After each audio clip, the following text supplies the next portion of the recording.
रामकृष्णारी मंडळी, तर आपण निघालेलो आहे दवाखान्यामध्ये म्हणजे माझ्या बबड्याला चावलेलं आहे कुत्रं. नालायक कुत्र्याने मला सांगितलं नाही की मला कुत्रं चावले म्हणून. माझ्या बहिणीच्या पोरांनी मला फोन करून सांगितलं की विद्या मावशी त्याला कुत्रं चावले म्हणून.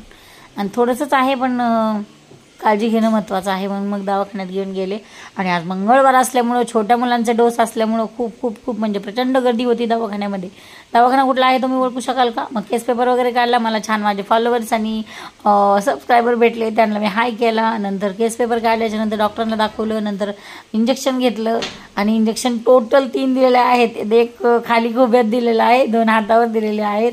आणि खूप म्हणजे खूप दुखत आहे इंजेक्शन. आता मला थोडंसं वाईट तर वाटलंच, माझा पोरगा आहे म्हणून. पण पुढच्या इंजेक्शननी तर मी चाटच पडले. पुढच्या इंजेक्शन तर बघा किती आहे, 17, 21 आणि 11 तारखेला इंजेक्शन आहेत. तर इंजेक्शन घेऊन आलेलं आहे घरी. तुम्ही सबस्क्राईब करायला विसरू नका.